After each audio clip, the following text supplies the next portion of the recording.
So this is the code that what it does is it navigates to this website and it makes sure that there's a button there that says sign in, that says log in or whatever, and then there's a button on the next page that says sign in. It might be a little confusing because I mean it's not super important, but I'll just show you. We go to steam.com.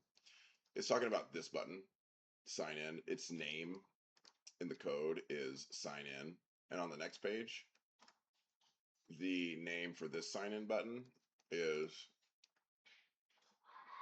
sign in with a capital S.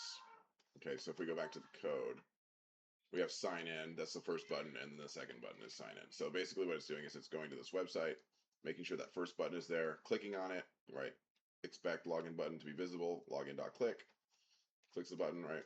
And then it makes sure the next button is there. It says await, expect the sign in button, which is this sign in button equals page locator, blah blah blah.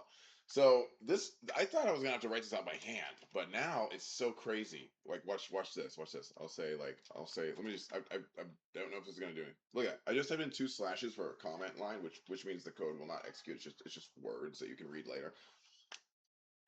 It just suggests everything. Like so, like I'm gonna say, like, do I need to validate? Look at it. Look at that. It just finishes every line, right? So if I say, like, if I just say, I'm just gonna start saying constant. Like it just I'm just like, okay, like dude, like it will just make the entire script for me. I'm just like, what?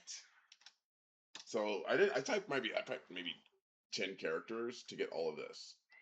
And I told everybody that they need to write their scripts by hand, but I mean, you can't even really do that anymore. So the frustration with that is that in interviews, because this has been the standard for decades, they'll have you open a notepad and they'll say, like, write some code for me by hand, right? By memory, right? With no syntax completion, which is what this is. If you type in this stuff, if I type in const, and that is syntax completion. So this is syntax completion on fucking steroids. I've never seen in my life. This is crazy. It's doing everything for you. So I told everybody they need to write their code by hand, but now I'm looking at it. It's like, well, it doesn't even really let you do that anymore. So that's what the fuck I'm looking at right now.